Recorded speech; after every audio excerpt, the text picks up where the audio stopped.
मोठ्या कलावंतांना गुरुजी सांगतायत की तो गातो सुद्धा छान, असा ज्ञानेश्वर गोरे. जोरदार टाळ्या त्याच्यासाठी झाल्या पाहिजे. मागे गोविंद भाऊ कुराडे उपस्थित आहे. आपले विनम्रपूर्वक सहर्ष स्वागत. सगळ्यांचे नामोल्लेख करणं शक्य नाही, पण उपस्थितांचे मनापासून हार्दिक स्वागत. आदरणीय साहेबांना विनंती आहे की आपण आपले मौलिक विचार आम्हाला द्यावेत आणि मगच हा हॉल सोडावा. साहेबांसाठी पुन्हा एकदा जोरदार टाळ्या झाल्या पाहिजे. रामकृष्ण हरी.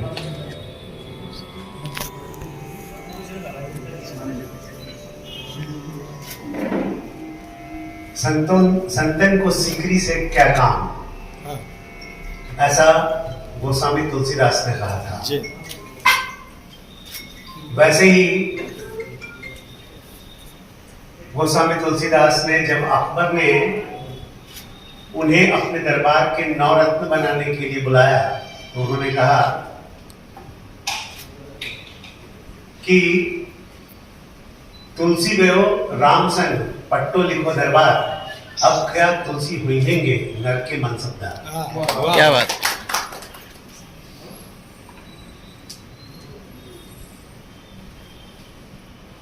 तर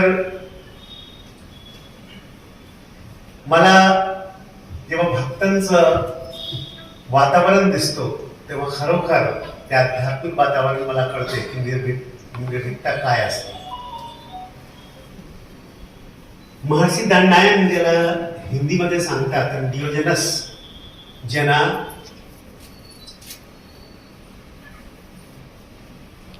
युनानी भाषेत सांगितले जातात. जेव्हा सिकंदर विश्व युद्ध करून विश्व जिंकून तिथे पोहोचला तर त्यांना कळाला की एक माणूस त्यांना नमस्कार करण्यासाठी आला नाही, तो होता महर्षी दंडायन डिओजेनस. त्यांनी त्यांचे मंत्रीला पाठवले. त्यांनी सांगितलं मला काय जाण्याची गरज आहे त्यांच्याकडे. त्यांनी नंतर त्यांच्या सेनापतीला पाठवले. त्यांनी सांगितलं मला काही गरज नाही तिथे जाण्याची.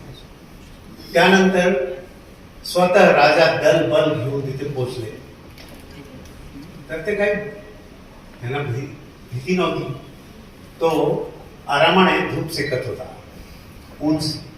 उन्हात ऊन घेत होता. नदी के किनारे आराम से ऊन ले रहा था. तो राजा को लगा भाई इतना आदमी निर्भीक और निष्प्रिय है, चलो इसको प्रलोभन देते हैं. सिकंदर गया और उसके पास और उसने कहा कि आपको क्या चाहिए.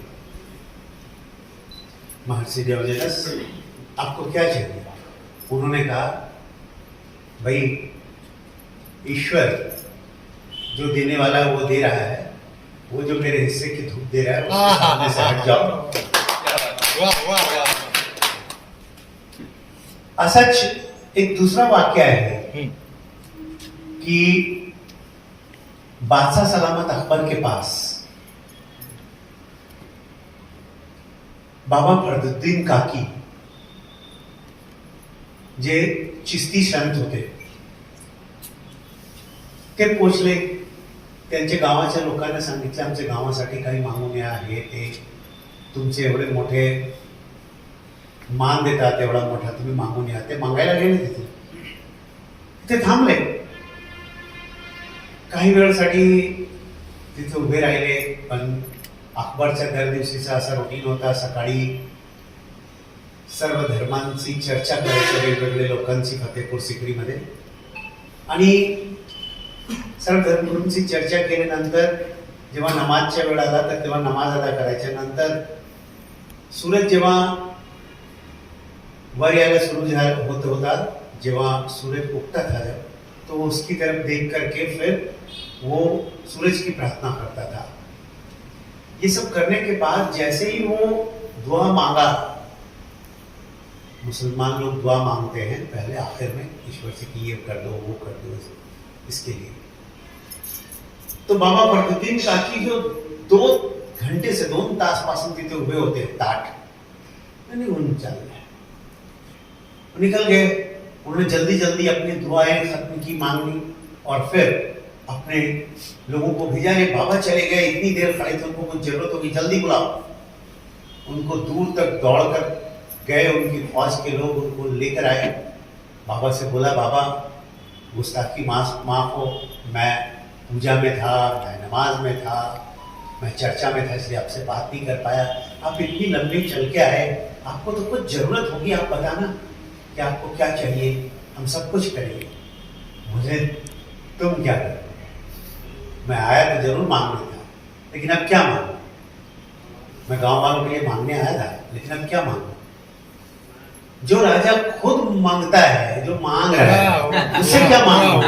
और मांगना ही होगा तो उससे मांग लूंगा जिससे तुम मांग रहे हो। तर तसा अंदाज, तसा बेलॉस अंदाज आपल्याकडून शिकायला मिळतो आणि त्यामुळे मी वारंवार आपल्याकडे येतो आपल्याकडे, कारण ते जर शिकून गेलो तर कुठेही मला भीती राहणार नाही आणि सतत चांगला काम करत असताना ईश्वर माझ्या ध्यानात राहणार, विठ्ठल माझ्या ध्यानात राहणार. आणि आपण सर्वांना मला इथे बोलावला. मी खरं सांगतो, ज्याने हे सांगितलंय त्याच्या मतलब विठ्ठलचे भक्त, जे नॉर्थ इंडियाचे भक्त म्हणजे मसूर आहे सूरदास, ते लिहितात कि जाकी कृपा गिरी पंगुलंग है, अंधे को सब कुछ दर्शाई, सूरदास स्वामी करुणामय बार बार बंदी थी. पर ते स्वामी करुणामय श्रीकृष्ण पुलिस नव्हते, भगवान श्रीकृष्ण होते, विठोबा होते. तर ते असं आहे. आणि मैं इतना ही कह सकता हूँ कि जब यहाँ आ जाता हूँ तो मुझे लगता है सूरदास की पंक्तियों में कि मेरा मन अनंत कहाँ सुख पावे, जैसे उड़ी जहाज को पंछी पुन जहाज पर आवे. जैसे उड़ी जहाज को पंछी पुन जहाज पर आवे, सूरदास को छाड़ी महात्म, परम देव को छाड़ी महात्म और देव क्यों ध्यावे. जी अंबुज जी मधुकर अंबुज रस चख्यो, क्यों करील फल भावे. जी अंबुज जी मधुकर अंबुज रस चख्यो, क्यों करील फल भावे. सूरदास तज काम धेनु छेरी कौन दुहावे. परम गंध को छाड़ी प्यासों, दुर्मति कूप खनावे. कमल नयन को छाड़ी महात्म और देव कौन ध्यावे. मेरो मन आनंद कहाँ सुख पावे. तो हमारा मन और कहीं सुख नहीं पा सकता, जैसे उड़े हुए जहाज का पंछी उसी जहाज पर आता है. जो मधुकर, जो भौरा अम्बे के रस को, अम्बुज के रस को चख लिया है, उसको करील का बांस का फल नहीं भाया. जो जिसने कामधेनु का दूध पी लिया है, उसे छेरी का दूध, बकरी का दूध पसंद नहीं आएगा. और जिसने परम गंग का पानी पी लिया है, चंद्रभागा का पानी पी लिया है, उसे और कहीं का पानी. और इसीलिए कमल नयन को छाड़ी महात्म और देव को ध्यावे. धन्यवाद साहेब. जोरदार टाळ्या पुन्हा एकदा साहेबांसाठी. असंच ते उत्तरोत्तर वाढो राहो अशी